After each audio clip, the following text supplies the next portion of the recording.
Сәлеметсіздер ме 9-шы сыныптың оқушылары? Бүгін біз 3-ші тоқсан бойынша Қазақстан тарихы пәнінің тжб-сын талдайтын боламыз. Бұл тжб бізде орындалу ұзақты 40 минут, бал саны 30 және 6 тапсырмадан тұрады.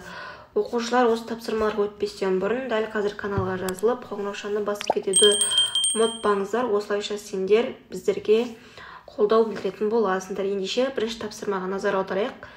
Берілген ақпараттардың ақиқат не жалған екендігін анықтап, жалған жауапты не үшін жалған екенін түсіндіруіміз керек екен. Бірінші бізде ақпарат Панфилов басқарған 316-шы атқыштар дивизиясы Мәскеуді елікпен қорғауға қатысты. Бұл бізде ақиқат болады.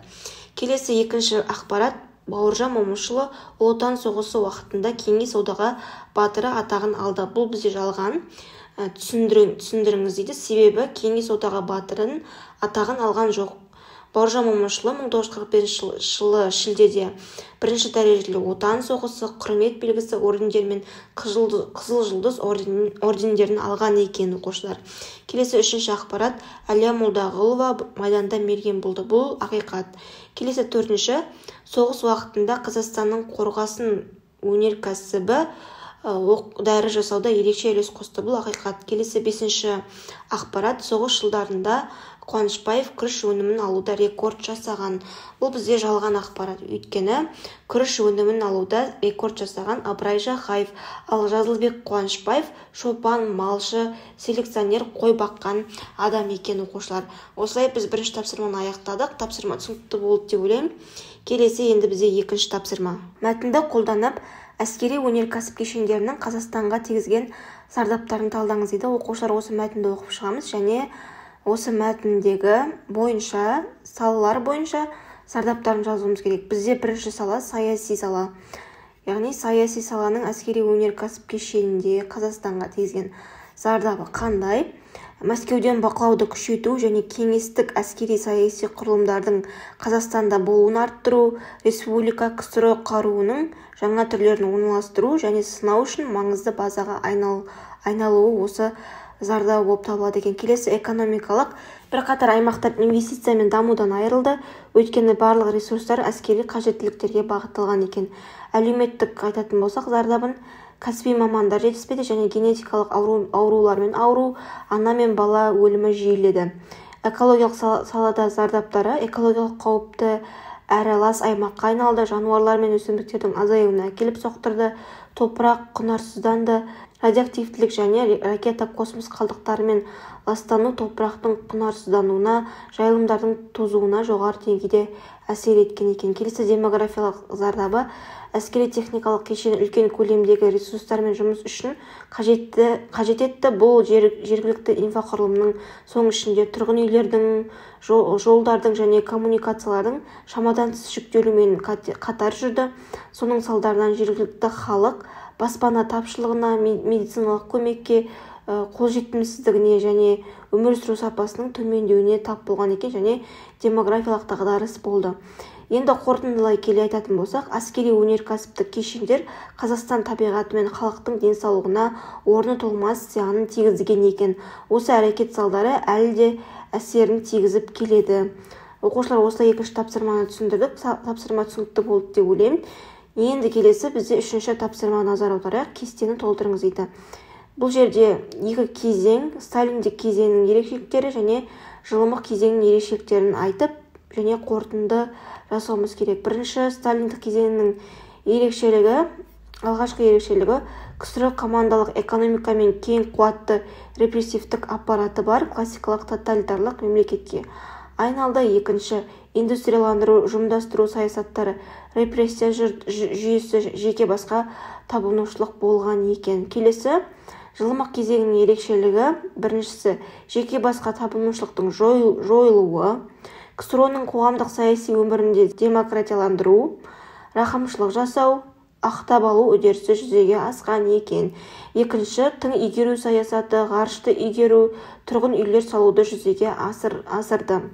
Келесі енді қорытынды айтатын болсақ, бірінші сталиндік кезең қатаң тәртіпке толы кезең ретінде сипатталса, Хрущевтің тұсындағы жылымық кезеңі әкімшілік саяси жүйенің босаңсу кезең ретінде сипатталған екен, және екі кезеңде де әртүрлі реформалар жүргізіліп, өзгерістер орын алды. Кезеңдердің өз ерекшеліктері, жағымды және жағымсыз тұстары болған екен. Осылай біз үшінші тапсырманы жүйелеп атап өтсек болады. Оқушылар, тапсырма түсінікті болса, енді келесі бізде төртінші тапсырма. Әміршіл әкімшіл саясатқа қарсы халық наразылықтары туралы сұрақтарға жауап беріңіз. 1960 жылдары құрылған Жас тұлпар қазақ жастар ұйымының маңызын түсіндіруіміз керек. Жас тұлпар тобына қатысушылар ұлттық республикалардың экономикалық дамуындағы артта қалушылықты, қазақ тілі мен мәдениетіне қатысты жасырын кемсітушілікті байқай білді. Олар ұлттық республикалардың мәртебесін көтеру мен құқықтарын кеңейту, қазақ халқының руханилығы мен дамуын қайта дамыту мәселелері бойынша идеяларын ұсынған екен. Енді келесі 1979 жылғы Целиноградтағы оқиғалардың себептерін анықтаңыз дейді. Бірінші себебі ККП Қазақстан жерінде неміс автономиялық облысын құру туралы шешімді қабылдауы. Екінші, автономиялық облысқа Ақмола, Павлодар, Қарағанды және Көкшетау облыстарының біраз аудандары беріліп, Ерейментау қаласы оның орталығы болып белгіленуі. Алайда бұл Қазақ КСР конституциясына сәйкес келмейтін еді. Яғни осылай төртінші тапсырманы түсіндірсек болады. Келесі енді бізде бесінші тапсырма. Олжас Сүлейменовтің «Аз и я» атты кітап бойынша сұрақтарға жауап беріңіз дейді. Бұл жерде бізге 3 сұрақ берілген. Алғашқы сұрақ: Олжас Сүлейменовтің «Аз и я» атты кітабының мазмұны қандай? Бұл кітап, яғни Азия кітабында Игорь жасағы туралы жырды зерттеліне келе, өзінде ғылыми тұжырым жасалған, яғни бұл жырдың түркі және славян мәдениеттерінің өзара ықпалы нәтижесінде туған шығарма екен бұл. Келесі сұрақ: бұл еңбек кеңес үкіметінің идеологиясына неге сай келмеді? Неге бұл кітапқа қарсы болды көбісі? Өйткені кеңестік кезең идеологиясы тоталитарлық коммунизм идеясының пайдасына ұлттық бірегейлікті басып жаншуға бағытталғандықтан Азия кітабы бұл идеологияға сәйкес келмейді. Ол ұлттық болмысты, тарихи шындықты және сыни ойлауды баяндайды, ал бұл сол кездегі кеңес үкіметінің бақылауындағы тарихқа қайшы келетін. Сондықтан да кеңес идеологтары Олжас Сүлейменовтің тұжырымдарын пантюркистік және орыс әдебиетіне қарсы жазылған ұлтшылдықтың көрінісі деп айыптап, яғни қарсы шыққан екен оқушылар. Келесі Азия кітабының маңыздылығы не дейді? Оқушылар осы тапсырмалардың айту барысында, түсіндіру барысында барлығын толық түрде айтып жатырмын, яғни кең түрде. Егер сіздерге көлемді болып жатса, өздеріңізге керек жерлерін алып түсініп алсаңыздар болады. Енді маңыздылығын айтатын болсақ, Азия кітабының маңыздылығы оның қазақ халқының ұлттық болмысы мен тарихына үндеуінде. Кітапта автор кеңес одағының билік ету кезеңінде және оның ұлттық болмыс пен мәдениетке ықпалына сілтеме жасай отырып, Қазақстан тарихын қарастырады. Кітап кеңестік тарихнамада жасырылған немесе бұрмаланған оқиғаларға мән беріп, оқырманға осы кезеңдегі Қазақстанның тарихы мен мәдениетін жақсырақ түсінуге көмектеседі. Сондай-ақ ол тарихи оқиғаларды автордың өзіндік интерпретациясын ұсынады, олардың халыққа әсерін талдап, ұлттық рәміздер мен дәстүрлерге назар аударады. Кітап қазақ тілі мен ұлттық болмысының дамуына, сақталуына үлес қосады. Демек, Аз и я кітабы Қазақстанның тарихы мен мәдениетін тануға арналған маңызды кітап. Ол ұлттық бірегейлікті сақтауға және кеңестік кезеңнің идеологиясына қарсы тұруға ықпал етеді екен. Яғни осылай кең көлемді түрде жауап берсек болады оқушылар. Келесі енді бізде 6-шы соңғы тапсырма екен.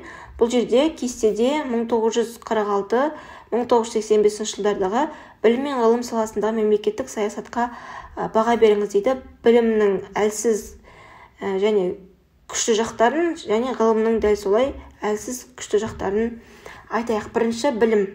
Күшті жақтары: міндетті жалпы білім беру енгізіліп, халықтың сауаты ашылды, жоғары оқу орындарының материалдық техникалық базасы нығайды, жаңадан училищелер, институттер ашылған екен. Әлсіз жақтарын айтатын болсақ, мұғалімдер еңбегі мәртебесінің төмендеуі орын алған екен, орыс мектептерінің көптеп ашылуы, қазақ тілінде оқытылатын мектептер санының қысқартылуына және мұғалімдердің жетпеуіне әкеп соқтырды. Енді ғылымның күшті жақтары: Қазақ КСР ғылым академиясы ашылып, үлкен зерттеу жұмыстары жүргізілді, және бай кен орындары ашылды, медицина, микробиология, археология ғылымдары дамыған екен. Әлсіз жақтарын айтатын болсақ, партиялық цензуралар психология, демография, әлеуметтану тағы басқа ғылым салаларына тыйым салды. Қазақстан ғылымдарының үлесі КСР көрсеткіштеріне қарағанда 2 есе төмен көрсеткішті құрады. Идеологияға байланысты қоғамдық ғылымдар мен қысым мен бұрмалаушылыққа ұшырап отырды. Барлық ғылыми еңбектер орыс тілінде жазылған екен. Яғни осындай әлсіз жақтарын атасақ болады. Енді білім мен ғылым саласында мемлекеттік саясатқа баға беріңіз дейді. Бірінші, білім саласындағы мемлекеттік саясаттың жағымды тұстары көп болды. Себебі жалпыға міндетті білім енгізіліп, әрбір оқушыны ана тіліндегі оқулықтармен қамтамасыз етілген екен. Екінші, ғылым саласындағы мемлекеттік саясатқа келетін болсақ, жағымды жақтарынан жағымсыз жақтары көптеу болды деп есептеймін. Сталиндік кездегі саясат қиындықты туғызды, себебі көптеген ғалымдарға өзгеше ойлайды деп айыпталып, репрессияға ұшыратты. Осы оқиғалар ғылымның дамуын сол кезде тежеген екен оқушылар. Енді осы ойымызды қорытындылай келе, 1946-1985 жылдары білім мен ғылымның дамуына көп көңіл бөлінді, алайда шектеу қойылатын тұстар да кездесті. 1946-85 жылдар аралығында мемлекеттік саясат КСР ыдырағаннан кейін тоқтап қалған екен. Яғни осылай 6-шы тапсырмадан талдасақ болады оқушылар. Сонымен біз 9-шы сыныптың Қазақстан тарихы бойынша ТЖБ 3-ші тоқсанның барлық тапсырмаларын сіздермен бірге талқылап талдап түсіндірдік. Осы жұмысымызды, еңбегімізді бағалап, каналға жазылып, лайк басып кетіңіздер. Өздерің сыныптастарыңа, достарыңа осындай озат бұл канал бар деп әрдайым айтып жүріңдер. Сендерге осы ТЖБ-ға сәттілік тілейміз оқушылар. Келесі сабақтарда кездескенше сау болыңыздар.